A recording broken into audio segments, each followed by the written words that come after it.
En época a fondo entrevistamos a Pedro Brellapocar, senador nacional, quien hace instantes fue confirmado como candidato a vicegobernador en la fórmula encabezada por Gustavo Valdés en ECO más Vamos Corrientes. Senador, primero ante que nada, felicidades otra vez a competir, digamos, por un ejecutivo, en este caso ejecutivo provincial. Sí. Y usted en la última vez que nos visitó nos decía, somos unos socios confiables. ¿Esto determinó su candidatura? Bueno, eso supongo que lo debe, eso tiene que decirlo quien tomó la decisión de ofrecerme este honor, que fue el gobernador. Pero sí, uno trata de mantener una conducta determinada y creo que eso en el momento... Ojo, que en esto también quiero ser delicado, porque que yo digo lo que nosotros ofrecemos de bueno, no significa eso ningún tipo de menosprecio hacia otras fuerzas políticas que a lo mejor pueden ser tan o más confiables que nosotros. Sí, nosotros tratamos siempre de ser una fuerza política que empuje, que trabaje y que sea confiable. ¿Qué otras cualidades habrá visto el gobernador para llamarlo? ¿Cómo fue? Cuéntenos cómo fue. ¿Lo llamó? No, me llamó el gobernador. Me dijo, ¿a dónde? ¿A Residencia 1? No, acá en Casa de Gobierno. Tuvimos una charla y me dijo, mirá, quiero pedirte si me acompañas en la fórmula. Y le dije que para mí era un honor, que yo sé que éramos muchos nombres los que estaban en danza y me comprometí a darle todo mi respaldo, mi acompañamiento y volcar tanto la experiencia que tengo en política provincial como la que ahora he sumado en el Senado de política nacional. No solamente experiencia, sino también conexiones, vinculaciones y también el hecho de haber sido ya vicegobernador en otro momento, donde pudimos hacer cosas muy interesantes, como fue nos tocó a nosotros organizar la creación del Consejo Económico para el Crecimiento Económico y Desarrollo Social, que tiene rango constitucional. Así que, bueno, toda esa experiencia, le dije, yo voy a aportar todo lo que está a mi alcance para que tu gestión siga siendo tanto más exitosa como hasta ahora, que yo la considero una gestión sumamente exitosa. Su nombre tampoco jamás fue resistido dentro de los socios de los radicales del Encuentro por Corrientes. Y si lo hicieron, lo disimularon. Lo disimularon bien. Si me objetaron, no me lo dijeron. La verdad es que no, he recibido muchas palabras de acompañamiento y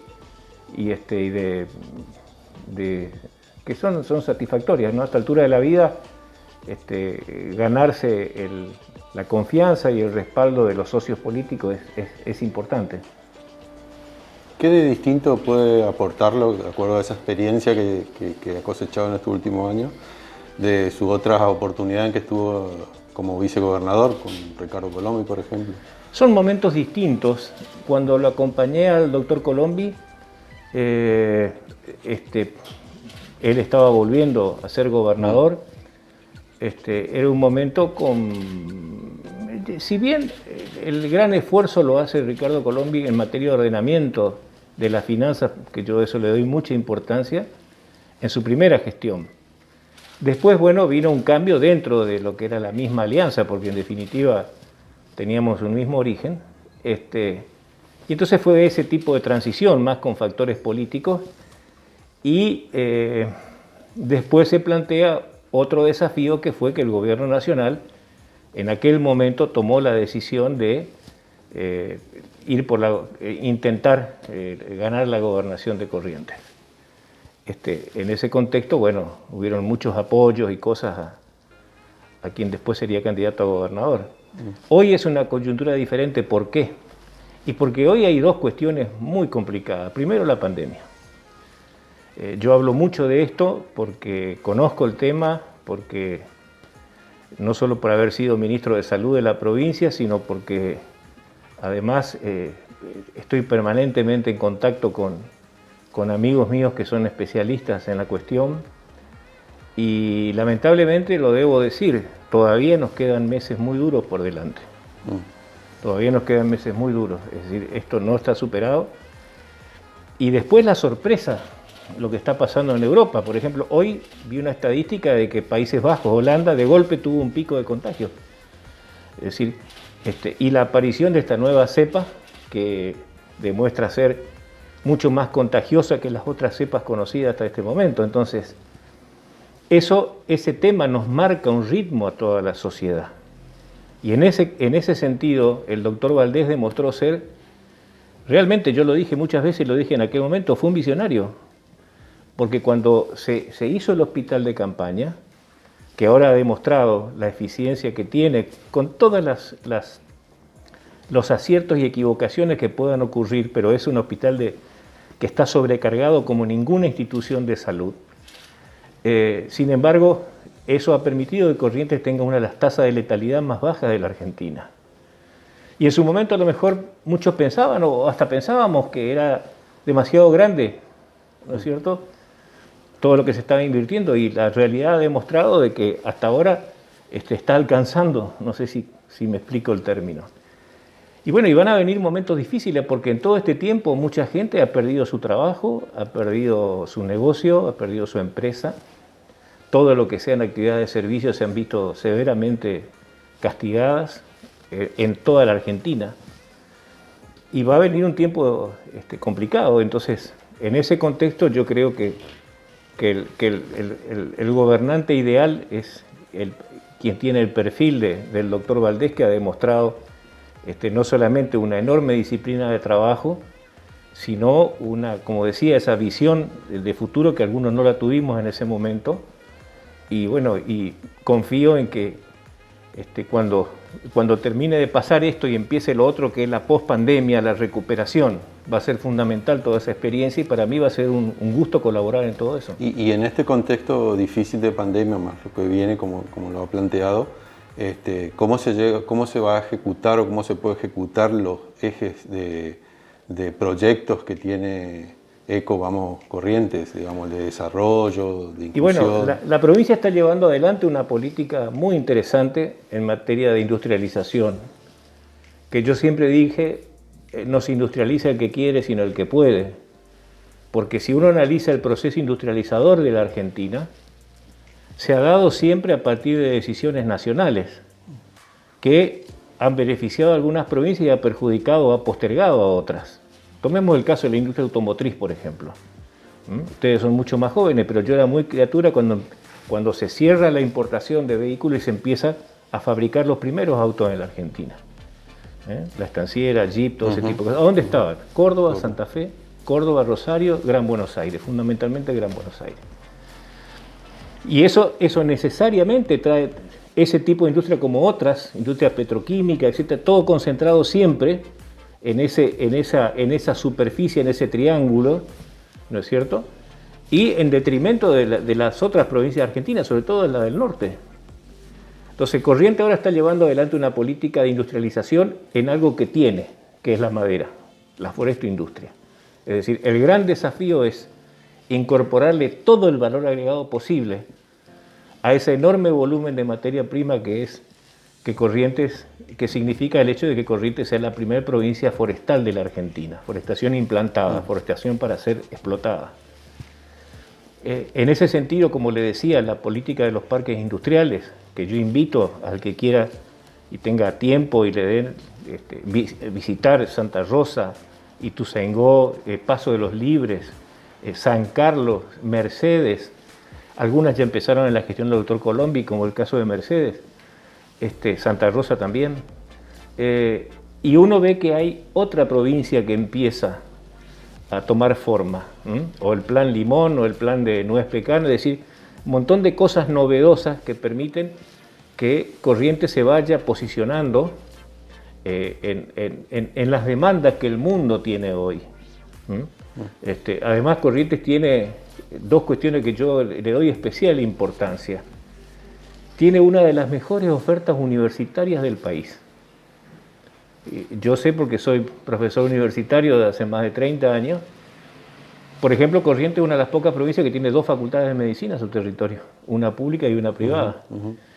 Tiene enorme cantidad, no solamente de instituciones públicas nacionales, públicas provinciales, privadas, que hacen que Corrientes sea un polo universitario. Eso hay que consolidarlo, hay que seguirlo trabajando.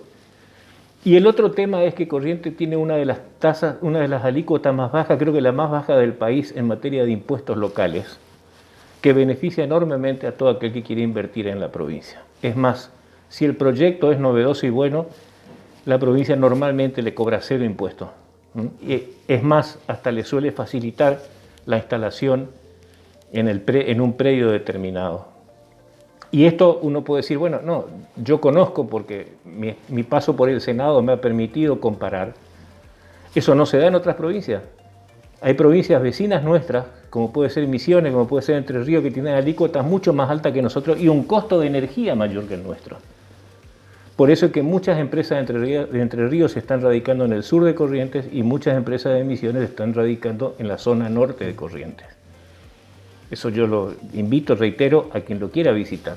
Entonces, ese es el desafío que tiene la provincia, porque acá lo que hay que ofrecer es trabajo para toda la demanda que hay, fundamentalmente de gente joven y de mucha gente que hace un enorme esfuerzo por tener una tecnicatura, una carrera, un curso, un aprendizaje, es decir, intenta superarse, ¿no es cierto?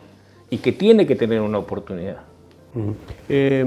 Usted ya al servicio de gobernador, si bien es el compañero en la fórmula o el compañero en el gobierno de quien está al frente del Ejecutivo, tiene un rol preponderante en lo que es la legislatura provincial, es el presidente del Senado. Presidente del Senado y de la Asamblea Legislativa. Ajá. ¿Cómo encarar, digamos, este rol? Digamos, usted ahora es legislador nacional, volvería a la legislatura provincial. ¿Cómo encarar este rol y qué diferencia hay a la vez que fue vicegobernador?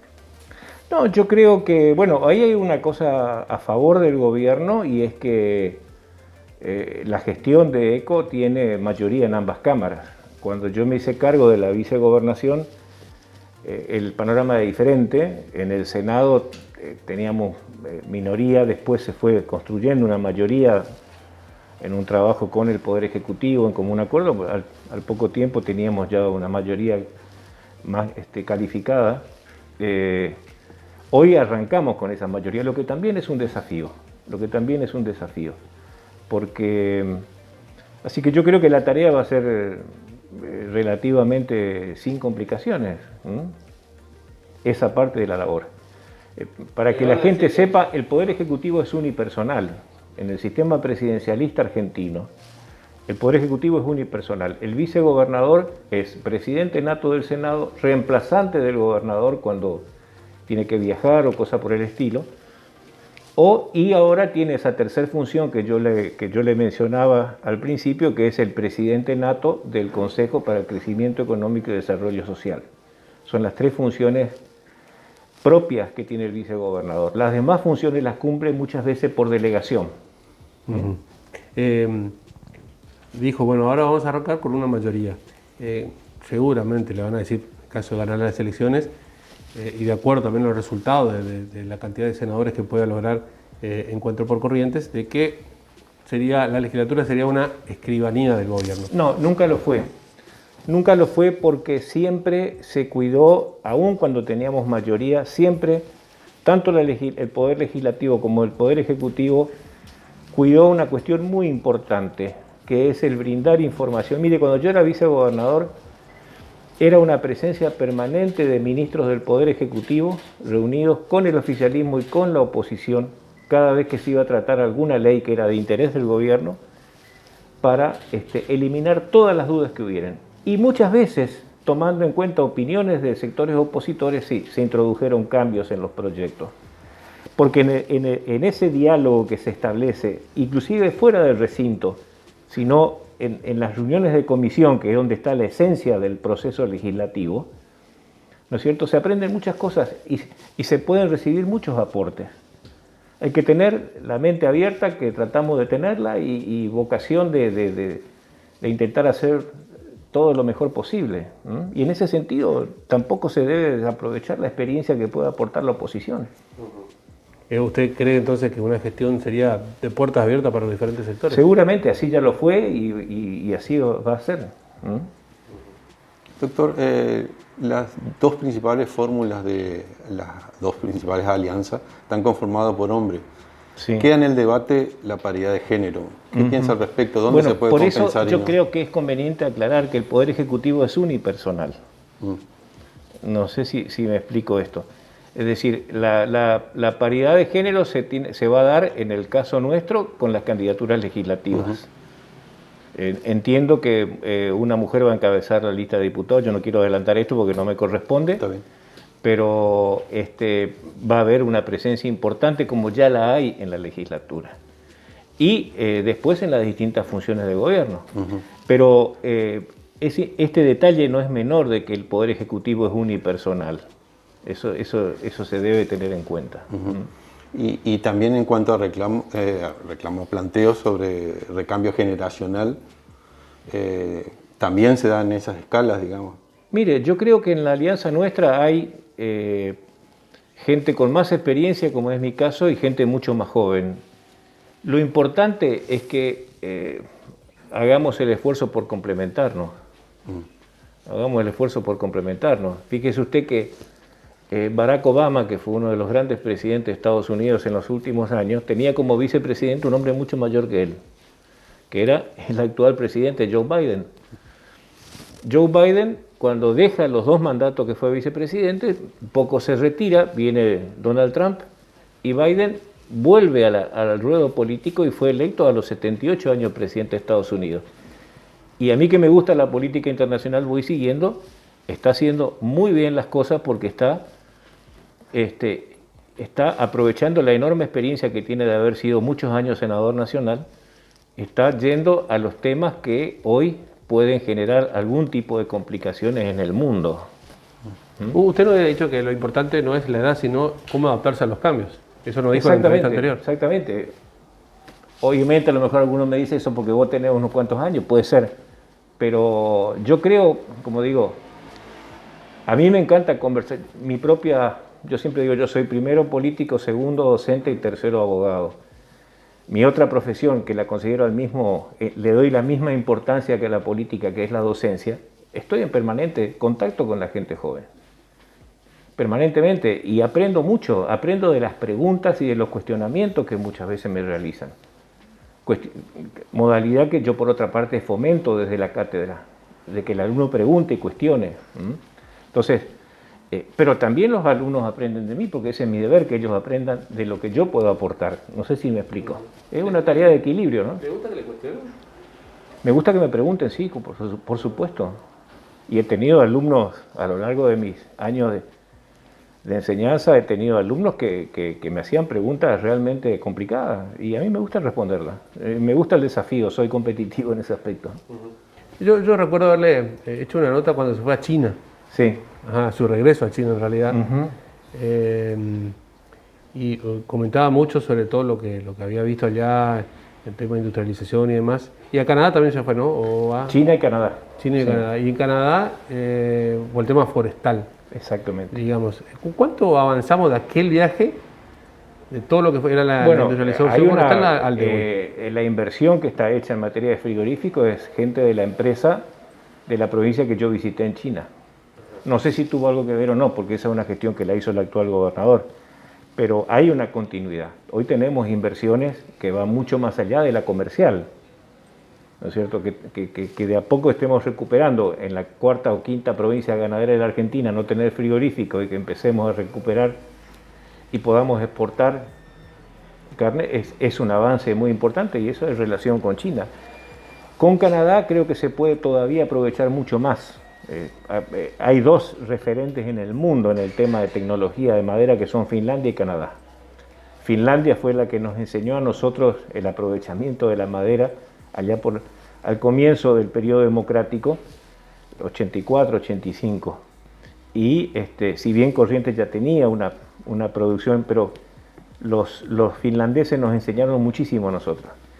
Y de los canadienses podemos aprender también muchísimo, porque lo que yo vi en Vancouver, en una facultad que es considerada una de las 2 o 3 mejores del mundo en utilización y tecnología de madera, es una cosa que uno es como que no tiene límites de todo lo que podemos hacer con el enorme volumen de materia prima que tenemos. Pero no estamos tan, digamos, estigmatizados en el mundo los argentinos a partir del conflicto de Bosnia.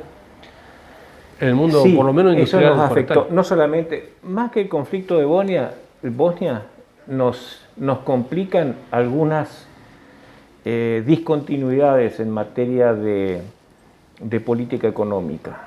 Es decir, cuando estamos constantemente entrando en default, eso nos hace mucho más daño que lo de Bosnia. Lo de Bosnia hizo un daño porque teníamos acá un país que era totalmente refractario a ese tipo de inversiones sin siquiera preguntar cuál era el verdadero daño que se podía producir, porque a lo mejor ese no era el lugar. Bueno, busquemos otro lugar. Si la gente de Entre Ríos no quería, bueno, busquemos otro lugar.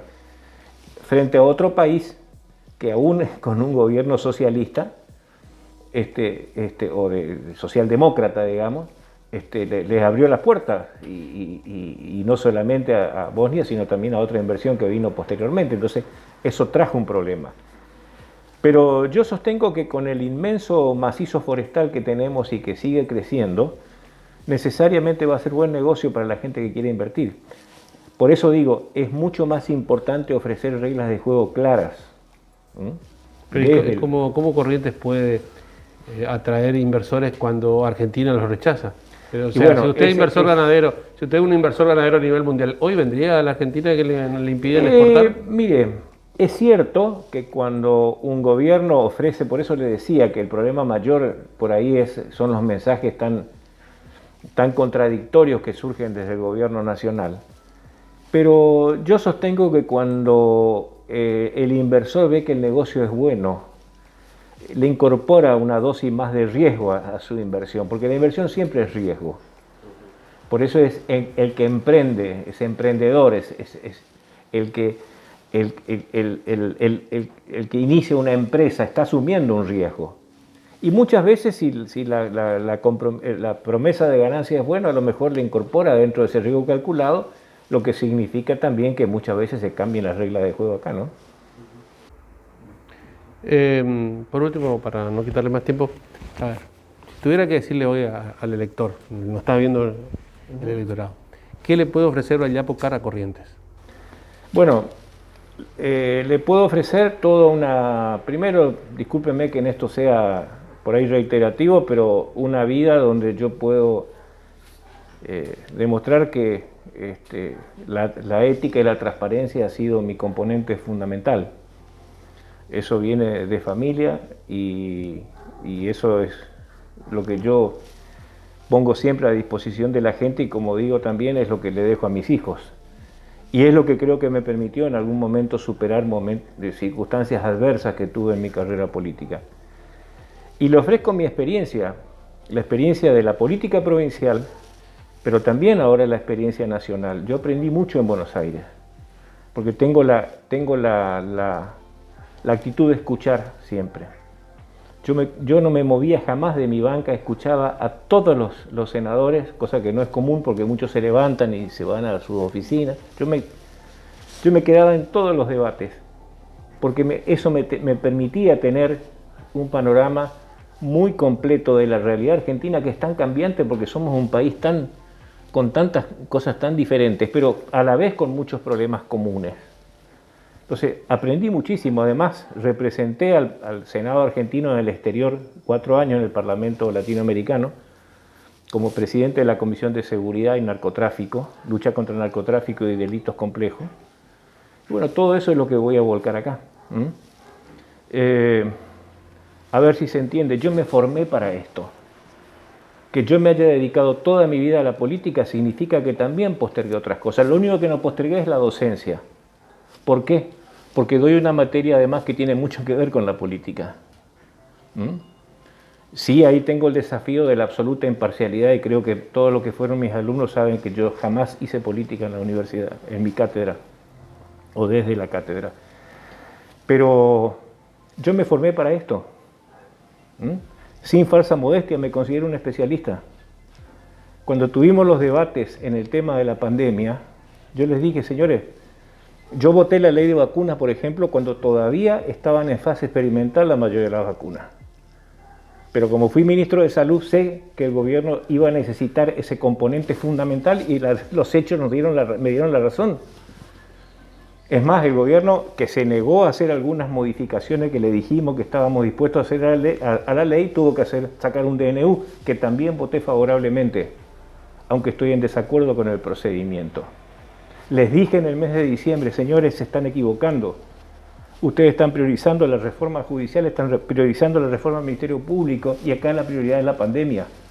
Porque con este ritmo de contagio que vamos, las cifras que vamos a tener van a ser espeluznantes. Desgraciadamente, porque me ha tocado muy de cerca, los hechos me dieron la razón. Entonces, reitero, toda esa formación, ese estudio, yo prácticamente todo lo que leo está relacionado con el seguir aprendiendo. Todo eso es lo que pongo a disposición de la gente. Muchas gracias. Gracias a ustedes.